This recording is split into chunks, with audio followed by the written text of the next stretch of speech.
O sobrinho do nosso querido homenageado Rômulo de Almeida, Flávio Almeida, aqui entre nós.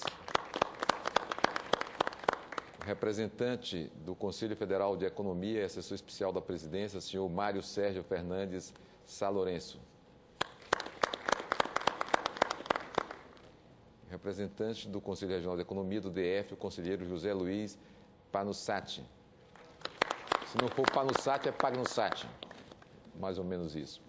E convido a nossa querida aluna de Rômulo de Almeida para presidir os trabalhos enquanto eu faço o meu pronunciamento.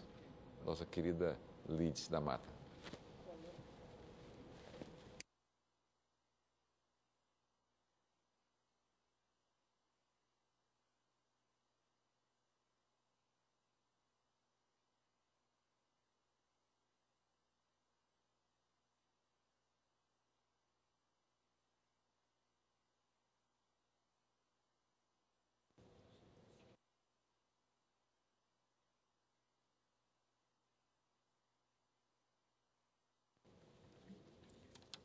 Senhora presidente, muito importante, porque trata-se da presidente dos trabalhos dessa sessão de homenagem, e a Lídice, aqui há pouco encontramos uma senhora que foi muito amiga do Inácio Rangel, e ela disse: tive a honra de ser amiga do Inácio Rangel. E a Lídice, aluna do Rômulo de Almeida. Então está muito bem presidida a nossa mesa, a nossa condução dos trabalhos, por uma aluna desse extraordinário homem público brasileiro, Rômulo de Almeida. Quero cumprimentar então a nossa presidente, o nosso presidente do Banco do Nordeste, o sobrinho do Inácio Rangel, Luiz Eduardo Rangel, o senhor Aristeu Almeida, irmão de Rômulo de Almeida, também uma figura extraordinária que já conheço há algum tempo dos seus debates e seminários onde tivemos a oportunidade de participar, inclusive da Conferência Nacional sobre Desenvolvimento Regional, que o senhor estava presente também, teve ali, fez uso da palavra e fez uma brilhante exposição. A nossa Maria Helena Martins Lastres, representando aqui o presidente do Banco de Desenvolvimento Nacional, o nosso amigo Marcos Otaviano Robalinho de Barros, dirige a Sudene, é uma das instituições que esses homens tiveram o zelo e o cuidado de organizar no nosso país, e o nosso presidente do Banco do Nordeste, Nelson Antônio de Souza. Então, esta iniciativa nossa, digamos assim, do Senado Federal, ela está vinculada a essa ideia que temos trabalhado e posso dizer, em comunhão com a nossa senadora Lídice da Mata, a ideia do desenvolvimento do nosso país, desenvolvimento do Brasil, os caminhos nossos, os caminhos brasileiros. E a construção de uma nação é um processo histórico de longo prazo que compromete gerações e exige a participação de todos e de cada um dos homens e mulheres que a compõem. Nessa grande obra eminentemente coletiva, algumas personalidades se destacam pela importância de sua participação, pela originalidade de suas ideias, pela firmeza e perseverança com que se entregam à sua missão. Estamos reunidos, portanto, para homenagear o centenário de nascimento de duas dessas personalidades singulares, cujas ideias e cuja atuação deixaram marcas profundas e duradouras na história recente do Brasil. Não é algo simples e fácil.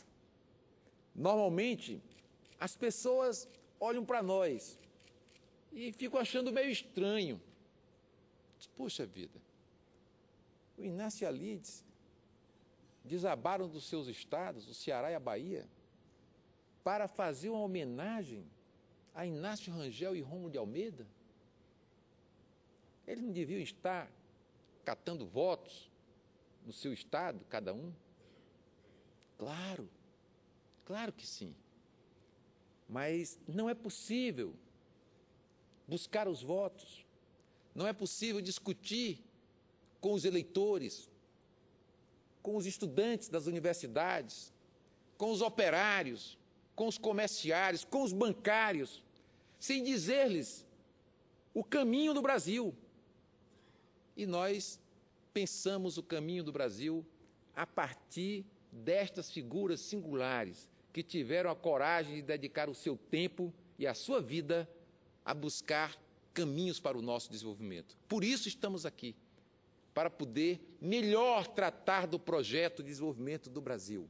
Porque estes homens que batalharam, lutaram há 50, 60, 70 anos atrás, dedicaram o seu tempo a pensar o Brasil, enquanto alguns buscavam os votos. Então agora nós estamos aqui a ajudar o Brasil também a pensar com o pensamento desses dois homens que estão, digamos assim, na ordem do dia.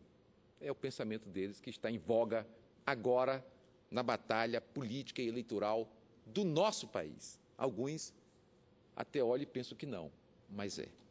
Inácio Rangel e Rômulo de Almeida nasceram em 14, quando o século XX acabara de se iniciar, e faleceram quando o século também se encaminhava para o seu final.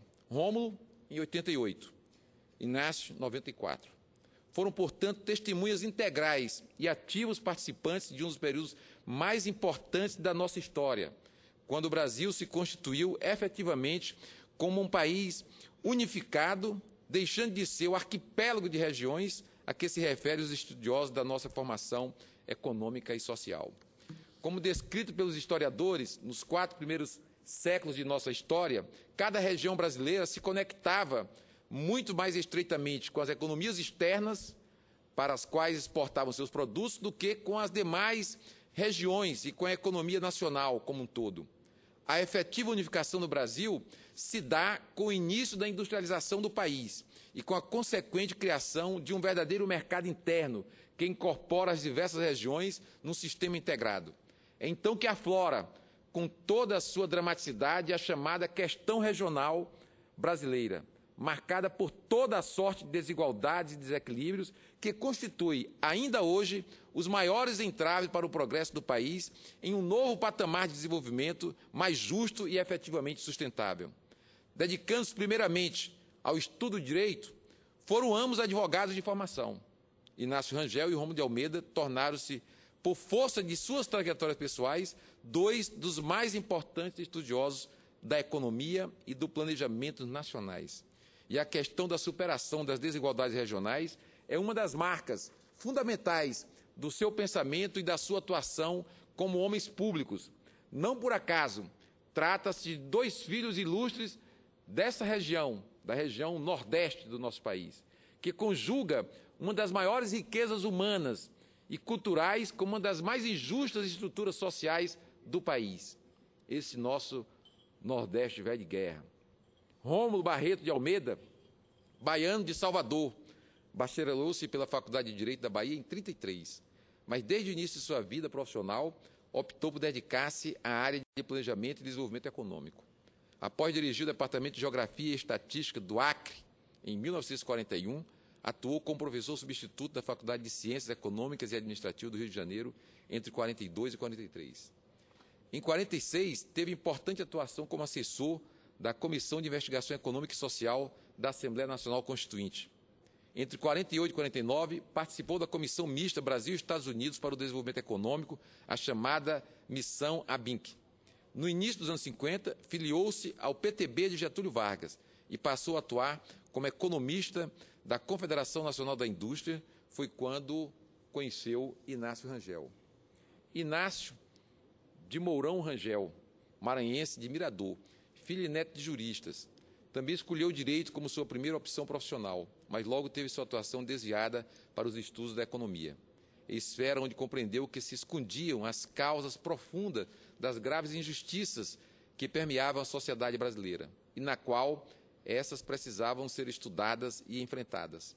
Aos 16 anos, participou de Armas na Mão da Revolução de 30, filiando-se à juventude do Partido Comunista. entusiasta da Aliança Nacional Libertadora, chegou a liderar um grupo de camponeses maranhenses prontos para apoiar o levante armado da LN em 1935. Com a derrota do levante, enfrentou 2 anos de prisão em regime fechado e, posteriormente, 8 anos de prisão domiciliar em São Luís. Em 1946, chega ao Rio de Janeiro, onde a divulgação de suas primeiras análises e artigos desperta a atenção dos estudiosos de então, entre eles Rômulo Almeida, que o convida para trabalhar com ele na assessoria econômica da Confederação Nacional da Indústria. Em 1951, o presidente Getúlio Vargas convida Rômulo de Almeida para integrar o seu gabinete civil, com a missão de organizar a assessoria econômica da Presidência da República, que deveria reunir os maiores pensadores na área de planejamento econômico para orientar as ações de intervenção do Estado com o objetivo de destravar o processo de desenvolvimento do país. Por indicação de Rômulo Almeida, Inácio Rangel integrará essa assessoria econômica. Os dois, juntamente com o sociólogo e economista Jesus Soares Pereira, darão início, então, a uma intensa colaboração que resultará, entre outras coisas, na criação da Petrobras, da Eletrobras, do BNDE, do Banco do Nordeste e, muito importante, criou-se também o CNPq, que é o órgão ligado à ciência e à tecnologia para o desenvolvimento de nosso país. Como vemos, o foco básico da atuação da assessoria econômica era a necessidade de estimular, por meio de forte intervenção estatal, o desenvolvimento da infraestrutura de que o país carecia para prosseguir o seu crescimento, sem descurar da necessidade de enfrentar as desigualdades regionais que representavam motivo de permanente desequilíbrio nesse processo.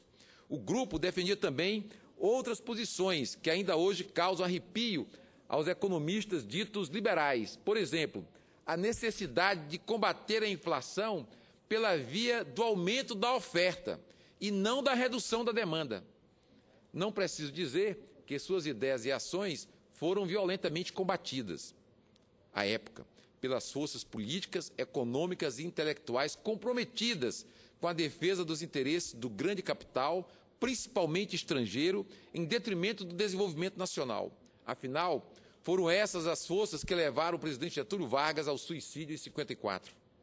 Após o governo Vargas, os membros da assessoria econômica tomaram caminhos individuais distintos, mas continuaram defendendo objetivos comuns e trabalhando para que se realizassem, cada um de acordo com as suas circunstâncias.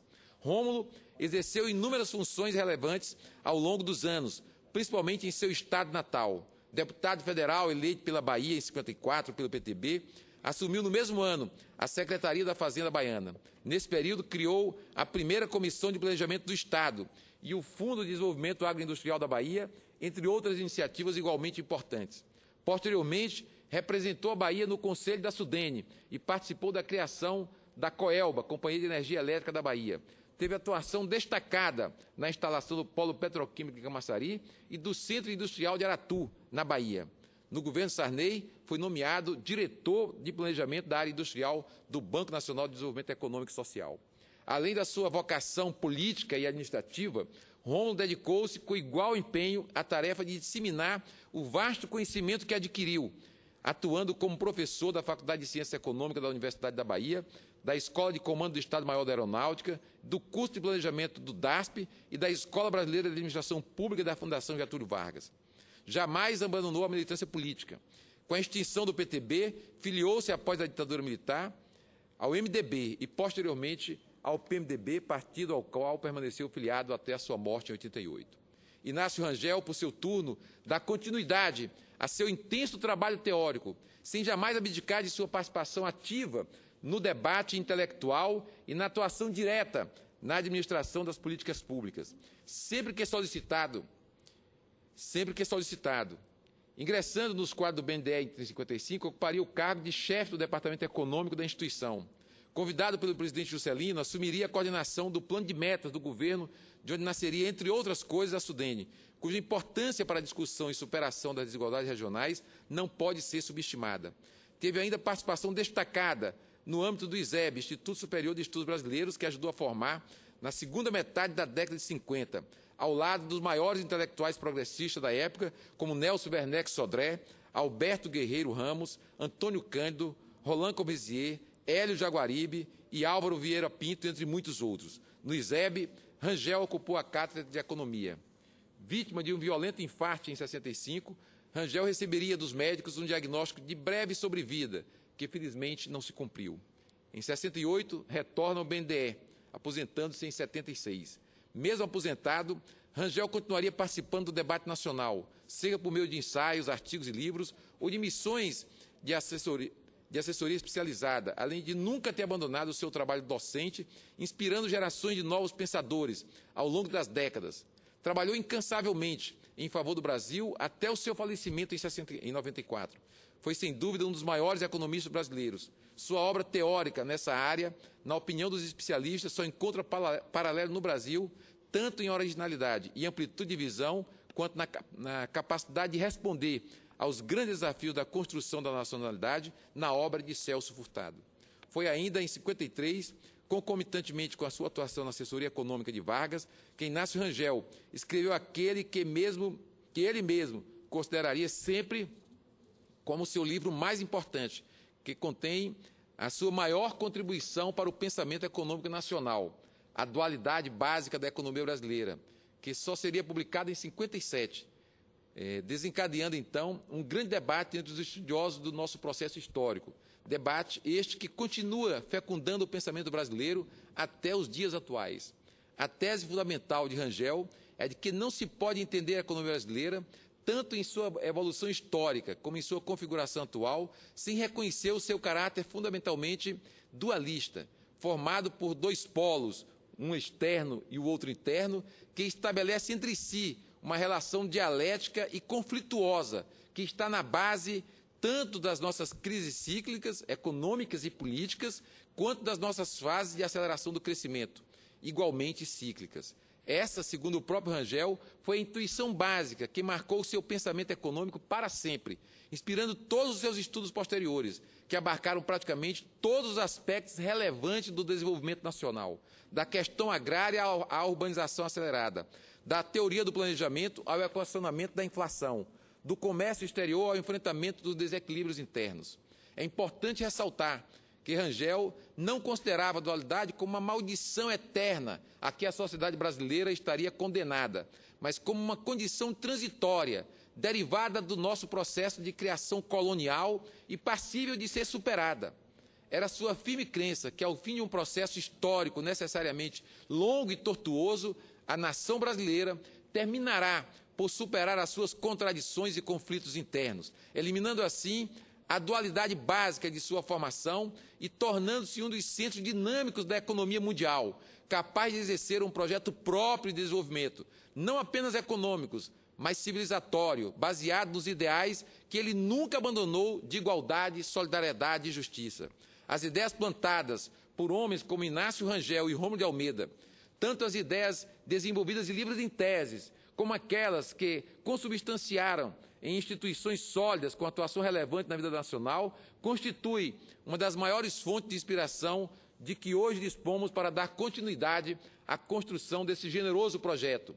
Essas ideias e instituições sobreviveram à tragédia da ditadura e ao desastre dos governos neoliberais e permanecem vivas como uma das grandes heranças do povo brasileiro e ferramentas essenciais nas lutas por efetiva libertação do nosso país, exercendo, portanto, um projeto nacional de desenvolvimento com soberania, com igualdade, com distribuição de renda, de riqueza, baseada nesses instrumentos. Não é à toa que a nossa mesa está composta por uma dirigente do BNDES, pelo dirigente da Sudene e pelo presidente do Banco do Nordeste do Brasil.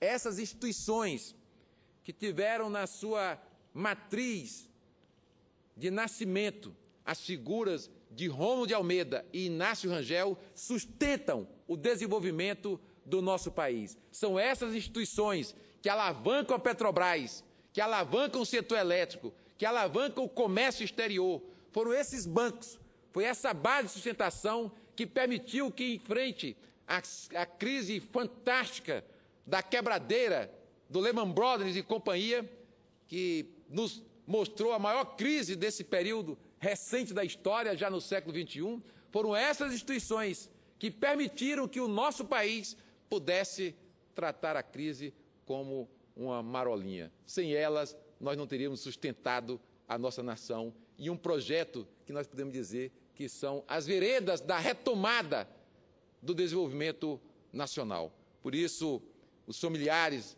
de Rômulo de Almeida, Aristeu e do Inácio Rangel, Luiz Eduardo, os nossos cumprimentos, a nossa homenagem a esses dois grandes pensadores do Brasil, do nosso desenvolvimento, que compreenderam a necessidade do país ter um projeto de desenvolvimento nacional. Meus parabéns. Um abraço a todos.